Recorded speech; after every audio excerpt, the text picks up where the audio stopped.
Ladies and gentlemen, boys and girls, welcome back to another episode of the Too Heavy Wrestling Podcast. You have myself, Clayton, Edward with a chocolate chip cookie in his mouth during Black History Month, and Zachary. And we are going to be talking to you today about the wonderfulness that transpired, a wee 36 hours ago in Perth, Australia. But first, Eddie, hit it with the socials. Follow us on Instagram, Facebook, Twitter, TikTok, YouTube. Make sure to tune in each and every week on Spotify, Apple Music, and Podbean. Beans. Randy's not here to do it. Yeah, only Randy encourages that. In any event, so before we actually get into the matches themselves as a whole, I watched it live, but what did you guys think? I was supposed to watch it live with Clayton. He came over to my house at 4 a.m, and I set 3 alarms, and I didn't wake up to any of them. Well, I apparently did wake up to one of them, but I don't remember everything else. And then I woke up at 7 o'clock and realized, oh shit, oh fuck. Clayton's still sitting outside my door 3 hours later. Don't worry, he wasn't. I gave you until the first Women's Chamber elimination. So after Naomi got eliminated, I drove back home. I'm sorry. I gave him zebra cakes, though, so it's okay now. That's a euphemism for a slave contract. It's Black History Month, baby. Anyway, Zach, what did you think about the Elimination Chamber pay-per-view as a whole? PLE as a whole. We talked about it a little bit before we started recording, but for as predictable as the results were, the in-between was better than I thought it was going to be. Especially the Women's Elimination Chamber showed out to me as the star moment of the show. I'm not going to lie. Hear me out. Liv's going on this tour of revenge. Is that it? Redemption. Whichever. I'm going to say revenge tour because that just sounds better. If Liv's supposed to go on this revenge tour where Rhea literally broke this woman's arm, why wouldn't you have? Like, I know you're building up Big Time Bex to lose at Mania again, because if Big Time Bex does beat Rhea at Mania, I'm going to be mad. Well, Sorry. I think that a lot of these matches that are unfolding right now, they have for sure contenders, but parts of me believes that we're not done with certain additions to certain matches. I'm going to say the quiet part out loud. Becky, Rhea, Jade, Bianca, Bayley, Io, maybe after the end of this feud. Nikki Cross. Shut up. All of them, they are in the A tier. Liv, no matter how good or great that we think that she is, no matter the type of talent she displays in the ring, she is firmly in that B category. Liv Morgan and Alexa Bliss exist on the two sides of the same coin. For different reasons to me. Yeah, different reasons, but there's an undeniable, to me, fact that Liv is not even main event adjacent. She is a clear tier below. I'm not saying that that's not the case, but like you literally did everything, I feel like, to set it up to be that way. Like you had her break her arm. It's like redemption to her.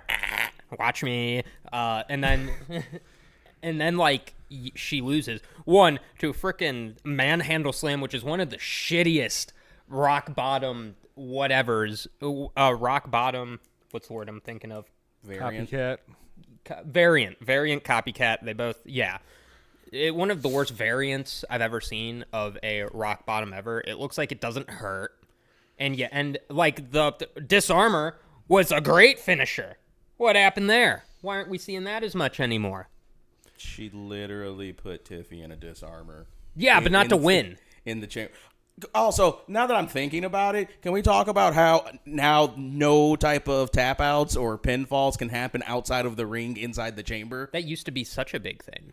Like that What? I don't remember the last time it was a big rule, but they definitely made it a point this year. That's like the first time I've ever like heard them like really make a point out of it. Because I'm like, yeah, she would tap there. But oh no, she can't tap. Okay, I guess. But my thoughts with Liv Morgan is that she's always been on this. It's like she got stuck on the bus ride to the A tier because they have done enough with her to get there, but having to make pit stops to be a tag team with Raquel for no reason because they have no other main storyline for you, and then you're injured, and then you have your arrest that you had that caused, commotion and everything like that, to returning, which maybe these Royal Rumble returns need to be played out to very specific people, because I honestly feel like her return could have been after Mania at this point. Yeah, she doesn't fit. No, she doesn't. She doesn't. That's what I'm saying with these matches that seem like we have the actual contender, but we might not be done with participants, because my thoughts around, and we'll talk about the results from the rest of these matches here, but like even with Rhea and Becky, I don't see a world where we couldn't get a Liv addition to the match and it's a triple threat. Yeah, I'm kind of on the same. She keeps getting that close. I will say that, to add on, like at the Royal Rumble, she was that close. At Elimination Chamber, that close. Like there, right. I could see. But if this is the redemption arc, is this where she goes crazy because she was this close to getting to Rhea again, and then this is where she either fights her way, or the other thing is too, are we getting one more pay-per-view before Mania? I really hope not. No. I thought we were getting a Fastlane. Am I wrong? No. Oh, Fastlane is fact check it. Like the fourth or fifth one, starting when the next year was worth it. Well, I was saying that unless we had some form of pit stop right before Mania where Liv does get a match against Rhea, but it's not at Mania. No. But even when I want to play devil's advocate with that, Rhea, Becky, Liv in a triple threat. Who's taking that pin? Oh, well, Who's actually taking that pin? Liv. I'd say Liv. Yeah, they're not going to have Becky get pinned. Becky's not going to eat that pin. Rhea's not going to eat that pin.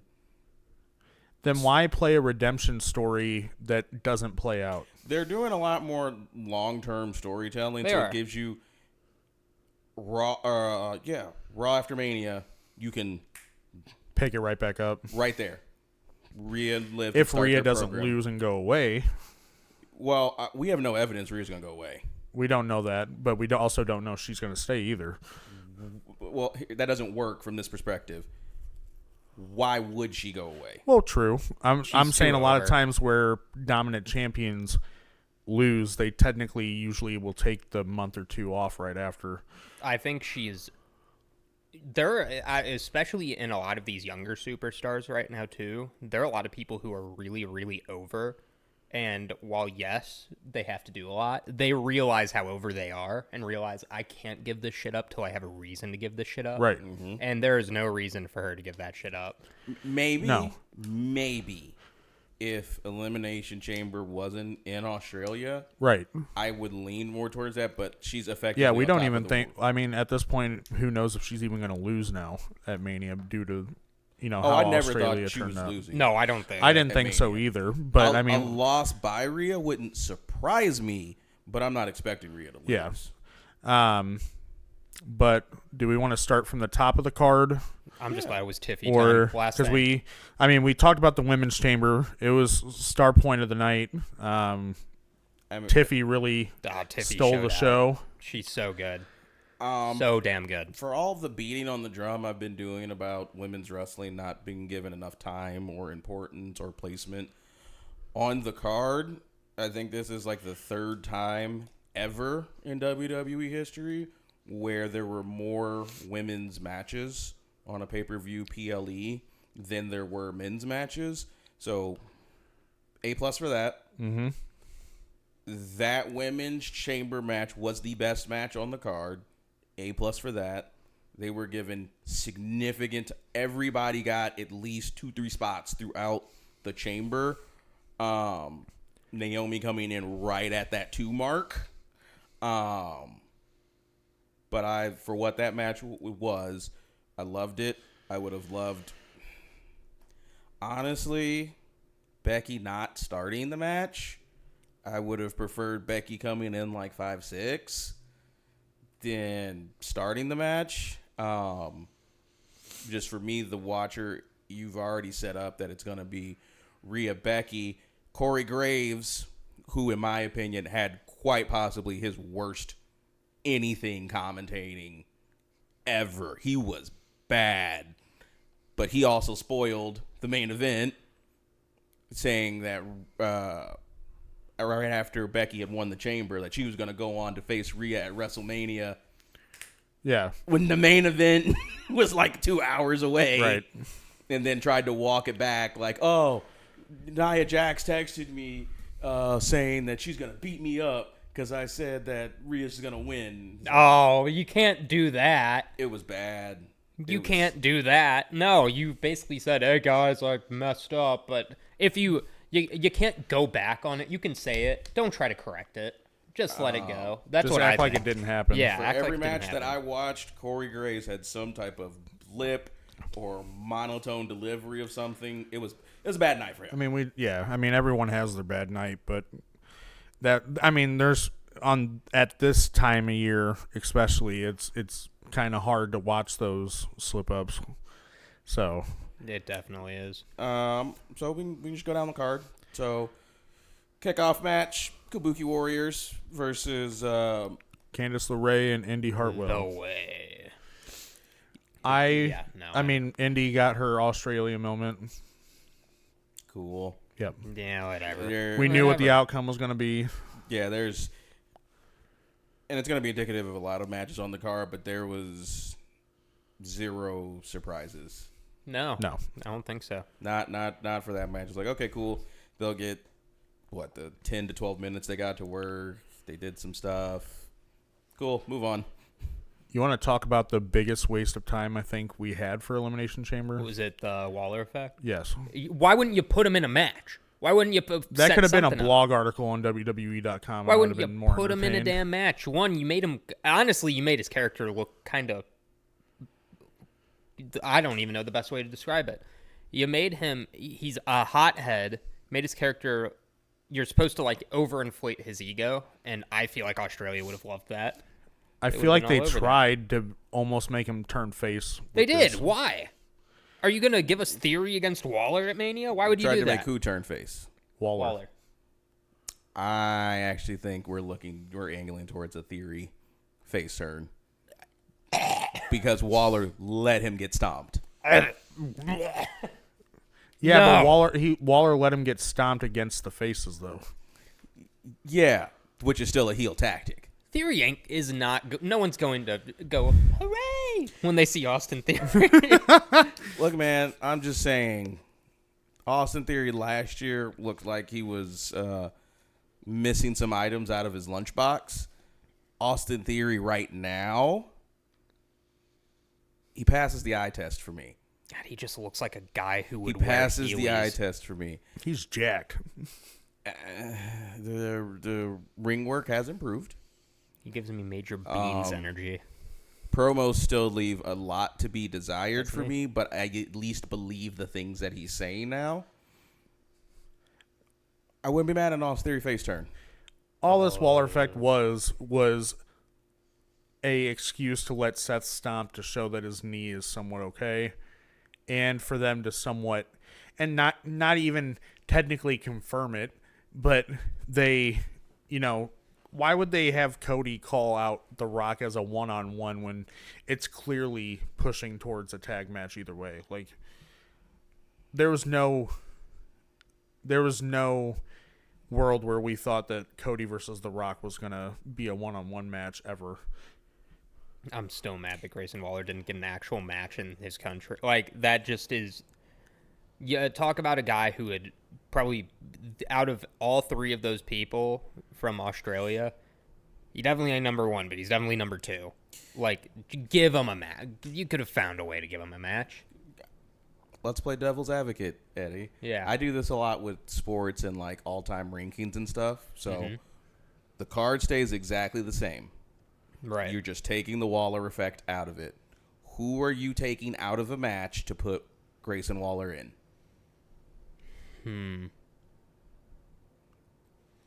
Because it's only the men's Chambers match and the men's tag team match. Honestly, with what happened, LA Knight. Yeah, honestly, LA Knight could have been put in that situation. I thought it would have been better if LA Knight lost his qualifying match because I thought that would have regardless set up for AJ and LA Knight. But no, they had LA Knight screw AJ so that AJ could come into the match and screw LA Knight. Well, they're going to Mania. Right. They're going to... Well, let's talk about the men's chamber then. Complete 180, in my opinion, from the women's chamber. Men's chamber Only was because ass. there was too many outside interference. Why do you need all that bullshit in there? Men's chamber was complete ass. The winner was... I thought Drew was going to win. There was no way I thought Drew was going to lose. I He was mean, They did 100% have the to nice me. swerves with Randy. I will give that. And I'm even fine with Drew winning the chamber the way that, like, if you're going to have multiple dirty finishes effectively inside of an elimination chamber, cool. I'm fine with Drew winning the way that he won. But that final 3 was boring. Mm-hmm. That's Yeah. all I could think. Boring. The RKO to Logan was, cool, but once the punch happened, like, the finish was just given at that point, and they were just kind of biding time. And the RKO, to be honest, really only works for somebody watching at home. Right. Like, if 'Cause you're you in can the see him stadium, you see him coming. Yeah. I mean, that's the other thing, too, is, like, either Randy is just a world-class seller or his back is worse than we think it is. I think it's a little bit of column A, a little bit of column B. Like, I don't think it's as bad as he's letting on, but he can't wrestle without grimacing. Right. It looks like he's wrenching at his back almost every time he lands on it, which, given he did kind of do possum for Drew for a minute, but, like, it doesn't go without thinking that he was just in pain, too. Right. Oh, he's in genuine pain. Look, he's in the back end of his career. He's trying to sell it off like he stated, I'm right back in the middle of my prime. You can, like, you got to be positive about everything. Randy and Logan are getting set up for WrestleMania, which I did not. I thought Logan and KO were probably going to try to I go thought back it was at going to be again. Logan and LA Knight. That's what I thought too at one point. But look, Fatal 4-way U.S. title match. That's where it might go now. That's what I'm calling right now. Fatal 4-way U.S. title match. you don't think LA and AJ and vice versa would get the traction it needs? With Triple H's track record of understanding it's WrestleMania, but trying to keep matches to a minimum, I would think that he would put all 4 of them in a match rather than having 2 singles matches. Okay, so, like, we can talk about the card for Mania. We can save that for another episode, that's a whatever. different episode. Yeah, But look, Randy and Logan, they got set up. We know that. We're fine. Drew go into Mania. Him and Seth. What else could be added to that? Because the I only feel like thing that I have, unless it's going to be a post-Mania feud for when Drew wins, I think you're about to say the same thing I'm thinking. Sami Zayn. Yes, I think that will be a triple threat match. Because, it's another thing of, it's a redemption thing. Uh-huh. Sami is building himself back up from his glorious year he got last year. You got Liv, who's trying to come back against Rhea from the injury that she was on. Like, it's almost a parallel story, but I definitely would rather see Sami get added to the match Much rather. than Liv get added to the match. I'd rip all my chest And hair that's out still if he my wins. hope. I wouldn't mind it being Drew's first feud after, but I don't want there to be a feud where I know Sami's going to come out of it losing either. Fellas. Couple things. First of all, and I should have said this earlier, whether we kept going, you would take LA Knight out and put Grayson Waller in when Bobby Lashley's right there. I was going to go back to that, but I didn't want to keep looping back to the same. But Bobby conversation. Lashley's right there. Moving on, though. Bobby Lashley just... Damian Priest is walking out of WrestleMania World Heavyweight Champion. I could see Sammy getting added to that in Triple Threat because that works in my head. Because if the hope is that Damian does cash in to finish WrestleMania and it's a heist of the century too, I would hope that Sammy isn't added to that match then. I just want Sammy to win and then win again if that does happen, because I can't have them do this to me. If Drew wins, I would be okay with a Damian win. This is how fans felt about Tommy Dreamer. Just watching people who actually liked that man win and then lose immediately after. I can't go through that pain. Oh, you're going through it, and you want to know why you're on going live through it? stream especially. Do you want to know why you're going to go through it? How? Why? Name me a singular moment since the last Saudi show where Sami Zayn was treated like an actual main event. He was not. He wasn't. But, like... He hasn't since Survivor Series. I feel like this is Triple H's, like, golden... This is how we're gonna... Like, out of everybody who could take the belt off of Seth at this point, you got Cody going after Roman. Cody would have been probably the best answer. Drew and Sammy are both competing for that number 2 spot. Who would get more over with the fans and probably benefit more fan interaction? I think it's Sammy.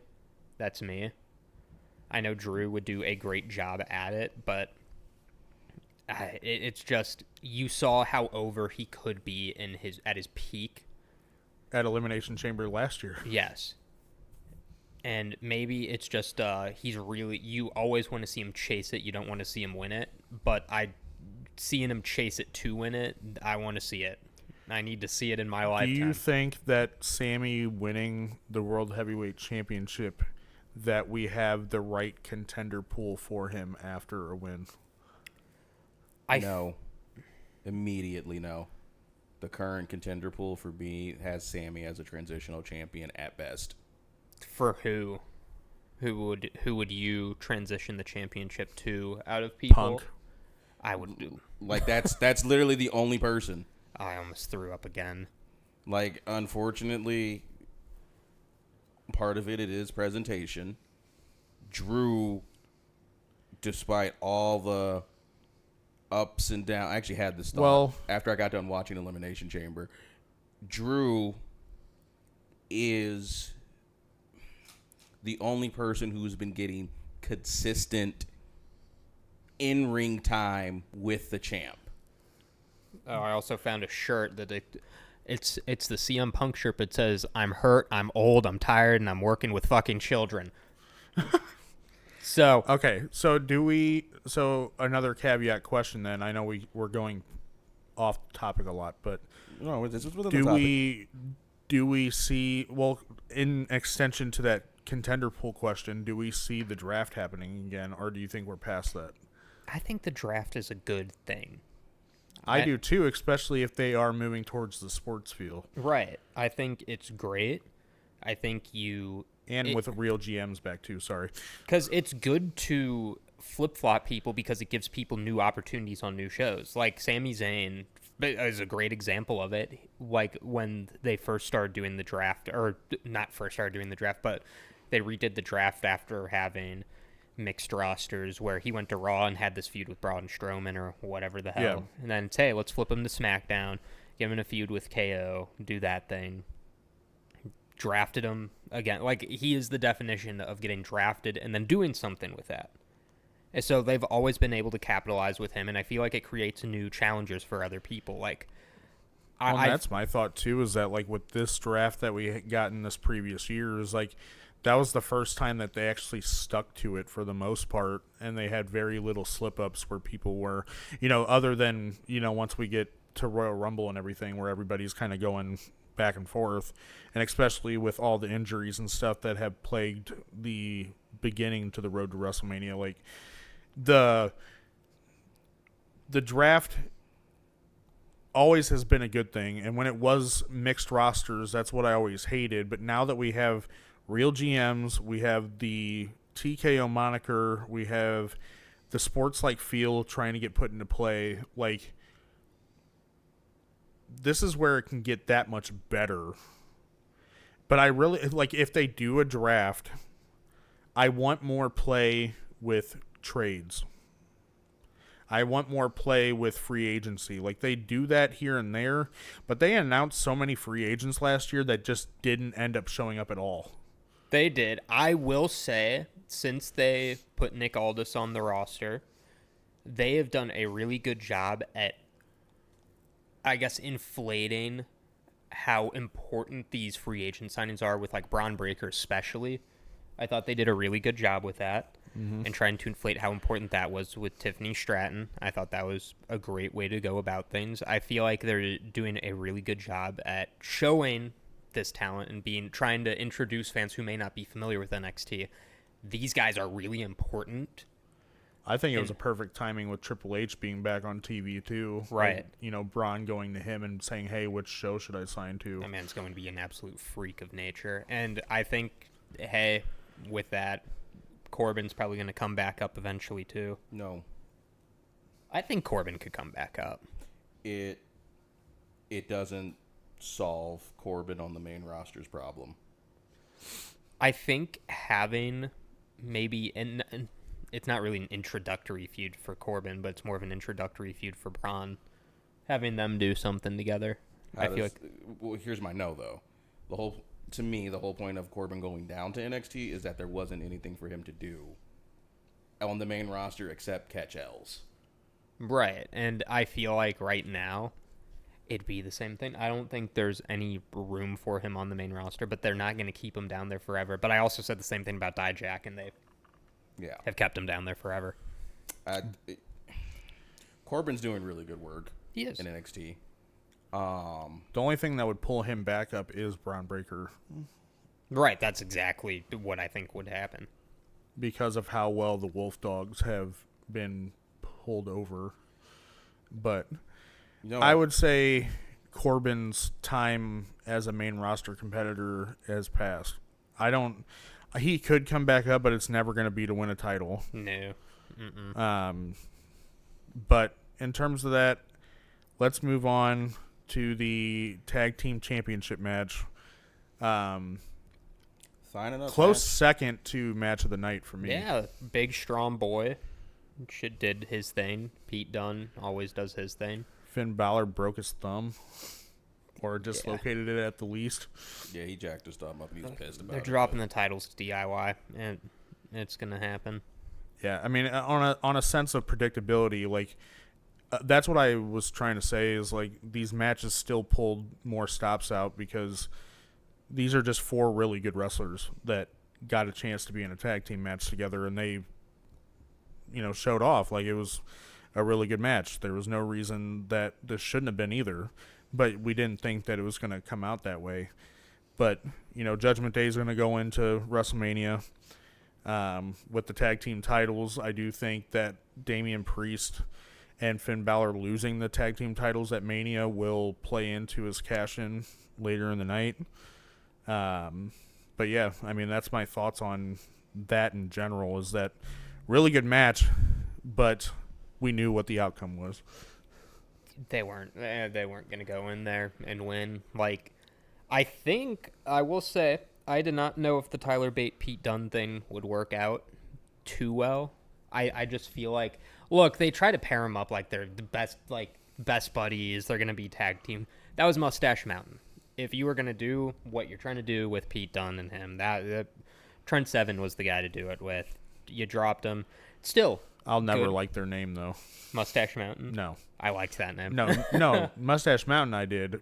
New Catch Republic. Is that their name right That's now? their tag that's team their name, name. yes. I didn't know that. New Catch Republic? Mm-hmm. The fuck does that mean? They're catch wrestlers. They're catch wrestlers. So New Catch Republic. What's so new about them? They've been around for a while. Pete Dunne, until the end of the year of our Lord 2023, was not Pete Dunne. No, but he's not new at the same time. He's reborn. He's reborn. Reborn. Matt Seidel. Tyler Bate crap. was on Main Event. Tyler Bate was on Main Event. Look, hey, sure, whatever. Also, can we talk about how old he looked? Like, he appeared to age like 20 years. That's what I'm saying. It's Strong Style. That's what they used to call it, British Strong Style. That was literally their like tag name, wasn't it? It was I their mean, British moniker. Strong Style sounds familiar to me. I think that was Trent Seven, Pete Dunne, and Tyler I think Bate that was whenever they did. in NXT UK. That also sounds way dumber than New Czech Republic to me. It still pisses me off. Like, hey, look, I think the two of them will be a tag team going down the line. I will say, as opposed to your thought process, I don't think either of the two will win a singles title in WWE. Pete Dunne specifically. Too small. Yeah, Too small. But I great match, great I beg match. to differ about Pete Dunne. I don't think he'll get But it. It's a crowded scene. I'd love to see it. I'd love to see he's it. a Triple H guy, so like, I still if they weren't planning on doing something with him at some point, I still think they would just kept him Butch for the rest of his career. Pete Dunne and the New Catch Republic are tag champs when the belts get split. Yes. Without the belts being split, this is their ceiling. Let's talk about that for a second. Do we think that is a post WrestleMania announcement or a at WrestleMania announcement? Pray to fuck it happens. It's so gross having one set of tag champions between both shows. I still hate it. There is a not 0% chance because Adam Pearce has already basically been in an ongoing mini program with the Judgment Day and how the Judgment Day thinks they run stuff, and Adam Pearce is like, no, I run shit here. There's a not 0% chance you could structure it. No, you're going to defend both titles. Like, we're going to actually treat it like both belts. And you get two They're tag going to retain matches. one. They're going to lose the other. I think DIY's taking it. I think Give it up. it's DIY or it up. it's the Creeds. The Creeds would make for better matches Oh my and god, better television. they're so ready. They'd be the first They're ones to so take ready. it from They're DIY. so ready. And the Brutus Ball isn't looking as like he's going to literally kill someone as much as it used to. But Oh my god, they're so ready. But Julius Creed is a freak of nature. I can't even believe I'm about to say this out loud. We will see Imperium holding tag belts before the Creed brothers in this year. That would suck. In this year. That just makes me 2024. think we get a Creed Brothers versus Imperium and then Chad Gable versus Gunther situation. Is that who you think he's going to fight at Mania? At this point, with the whole Brock going to the wayside, I think it's a higher than 50% chance that Gable is who they end up putting in there. So with him. do you think he's going to win if that's the case? I would like that to be the case. Will it happen? No. He probably will. He probably will carry the belt until Bash of Berlin now, There's no reason to take the belt off him for Bash of Berlin, unfortunately. unless he wins it back at Bash of Berlin. But then why have him drop it? When Gunther drops that belt, he's going up. He Right. is. He can't drop that belt and stay at the same level. He's been too dominant. Like whenever that's done, he's going up. It's gonna be like Roman Reigns' one little mythical U.S. title reign. Like it's done. It's done when he gets rid of that. When he loses the IC belt. Well, moving on to the main event, which I feel like the women's chamber should have main evented, but we got this: Rhea Ripley versus Nia Jax. Rhea's the only. I agree with you, but Rhea's also the only singles champion defending, so she's got to be in the main event to not undermine whatever little work they've actually done. Well, I only say that too because it's the chamber is determining the opponent for the champion, but they're also playing off the fact that who is going to be the champion. So it works both ways, but I would have rather found out who the person that the chamber was going to, or who was going to win the chamber was going to be facing before, so. But, I mean, the match was what it was. We knew Rhea wasn't going to drop the belt. Nia definitely wasn't as bad as I thought she was going to be either. I think Rhea carried a lot of that. I mean, that's to be expected when the person you're wrestling against has a repertoire of just power moves. Yeah. Honestly, it was no different than John Cena's title defense against R-Truth at Capital Punishment. Like, fine. Yeah. It's fine. I mean, it was probably that's the only like most no fucking chance matchup in a championship match that I can think of. I mean, other than Rhea getting her moment for the show and how the men's chamber was, do you guys consider that the lowest point of the show? No, I because don't. You got Rhea in the match in Australia. I think just the crowd reaction alone kind of makes it crowd reaction raises the stock of a match, in my opinion, and having Rhea do her thing, it did justice for what the outcome of the match would be. Definitely wasn't my favorite match, but I think that's a lot of people at the same time saying that. So I think she did exactly what she had to do to show out for her country. Nia, same time, not that bad. Rhea did absolutely carry a lot of the match, but expected against basically anyone Rhea faces besides Charlotte and given few others. But I thought it was a good match overall. The men's chamber match was unequivocally the worst match of the card for me.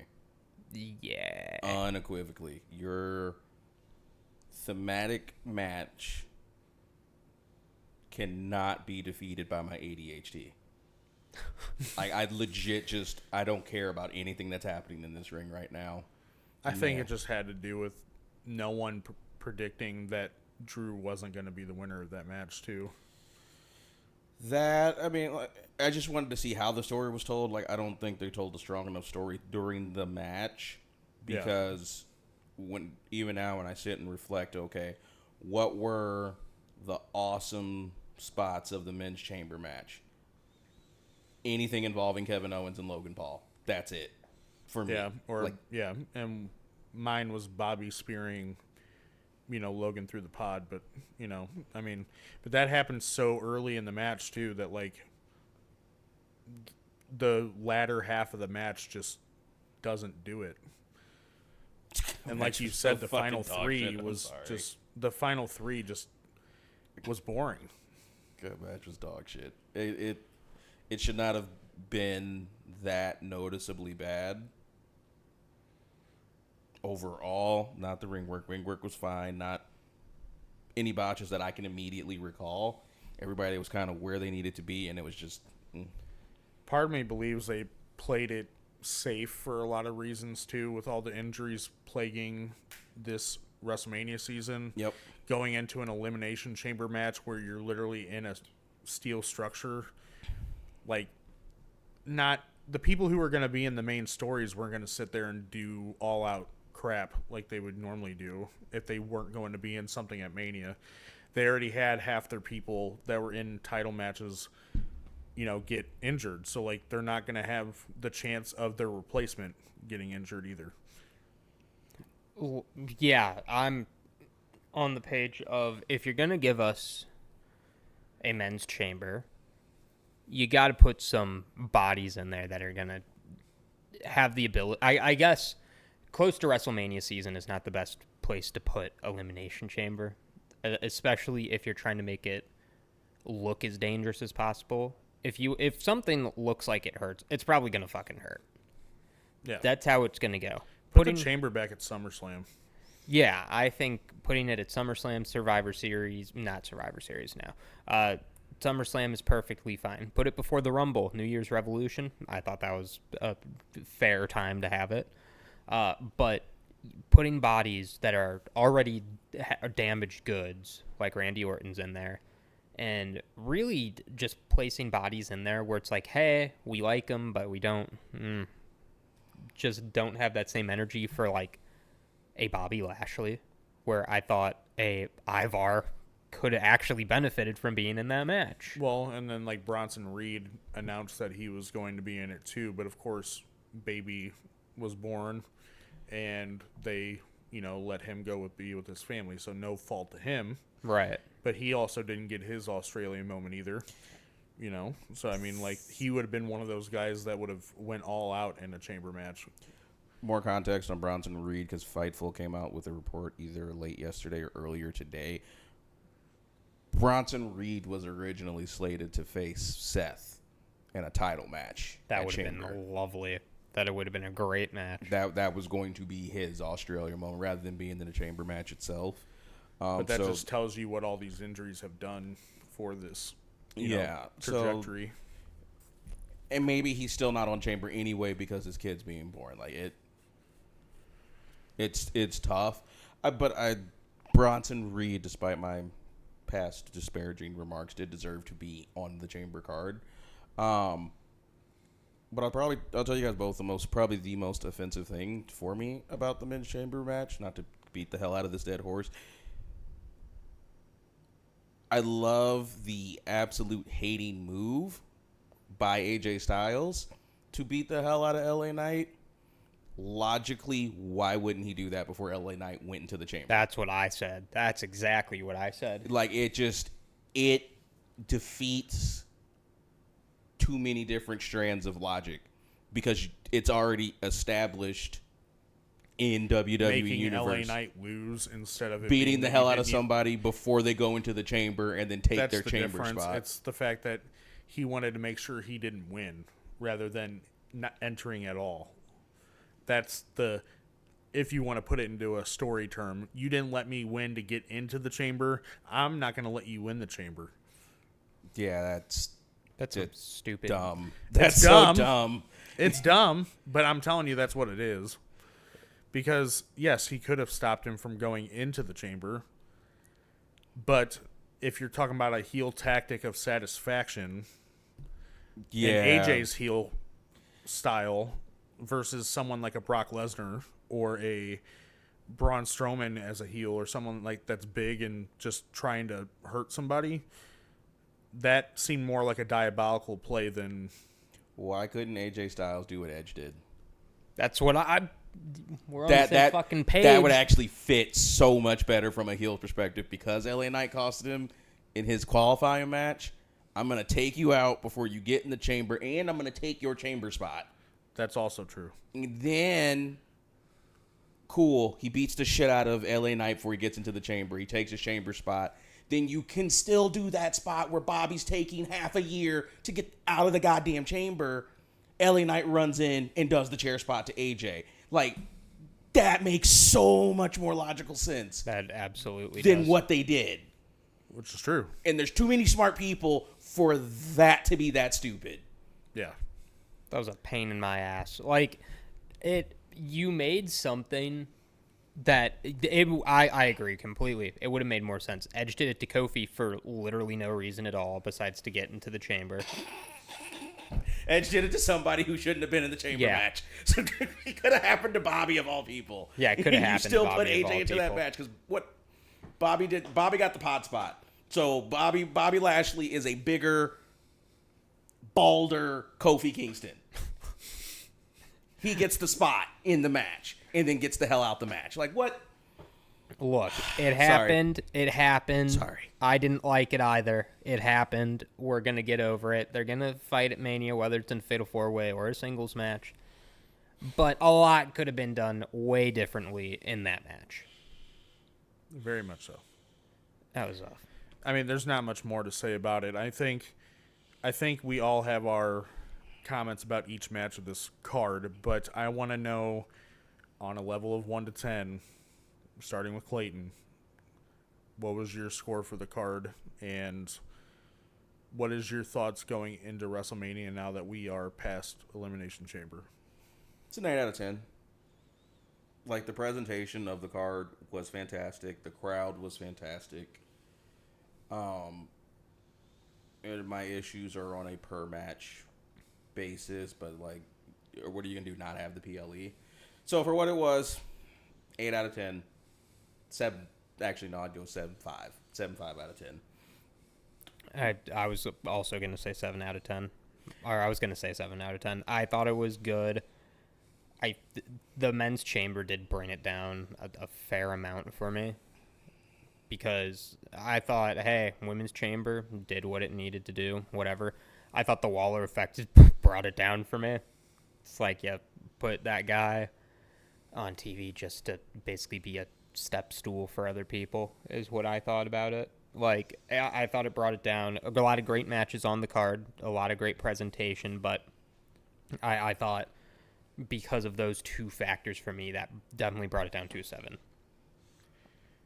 And what is your thoughts for WrestleMania now that we are past the chamber? Unchanged.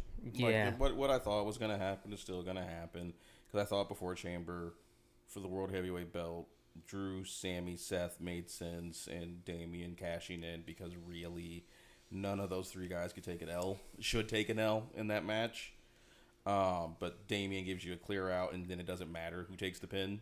If we do a heist of the century too, if we're trying to like really cement WrestleMania 40, Cody was always going to, well, I shouldn't say always. Cody going after Roman was my thought. I don't really care what happens with the U.S. title. U.S. title is just in a bad spot. I don't think. Well, now for the wrestling right. part of it being a wrestling title belt, That's SmackDown right now. it's in a bad spot because it wasn't in a good spot when Theory had the belt. It's not in a good spot this year with Logan Paul having the belt. It's good from an exposure standpoint to bring in eyeballs that are otherwise not as familiar with wrestling. Sure, but from the wrestling aspect, we're like, let's go. Let's get this belt off of him. Gunther's going to do something with this belt, but he's going over. Judgment Day should lose the belts, but we'll see. Rhea should go over Becky, and Bayley should go over Io. Really, none of my opinions have changed on what's going to happen. It feels like it's more set in stone that everything I thought was going to happen to this point was going to happen. I'm definitely more curious to see what they do with the Intercontinental title going into Mania, but we'll probably figure that out in the next week or so.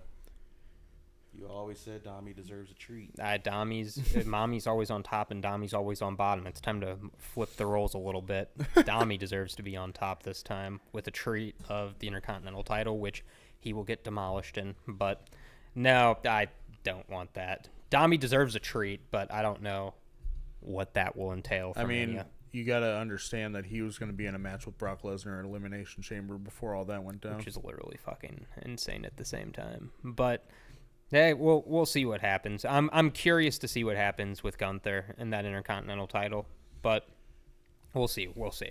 I agree with you guys. I'm right there at a 7 for me. The couple points off for the Waller effect, and a couple points off for the men's. Again, I said it when we started the episode. It was predictable, but the meat and potatoes of the matches did outperform what my expectations were for the show. Going into WrestleMania, I'm finally just glad we know pretty much everything now, whereas it just became a really big clusterfuck out of Royal Rumble. So, the prediction level of the road to WrestleMania has always been fun for us, but the circumstances of why it became such a jarble, just wasn't fun at that point. You know what else you could have added to that show? If they're going to actually do it, you could have had Dakota Kai turn on Bayley. Well, they have a tag match this Friday. Oh, that's until that tag match is done, that's on the board. Yeah. They could have done that in Australia. They could have. Could have absolutely done that in Australia. But that was the Elimination Chamber. We gave our ratings, 7 out of 10, 7.5 out of 10. But we are officially on the last stop before WrestleMania. And I'm genuinely excited. It is different than what we anticipated the card to be before, but it is still going to end up being a really good card in my opinion.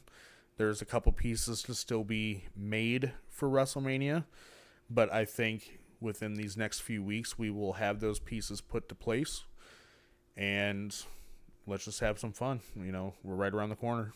Right there, man. And it's going to be a great build-up. I feel like over the coming weeks we'll have a lot more to break down in terms of what else we'll see. There are definitely a lot of matches that have been set, but what will The Rock do at Mania? Like, we still have a lot of questions to ask, but definitely going to be breaking down and analyzing that here very shortly. Alrighty, any other comments before we get out of here? I think that's it for me. Alrighty, well, again, this has been Too Heavy with the Elimination Chamber review, and we will see you next week.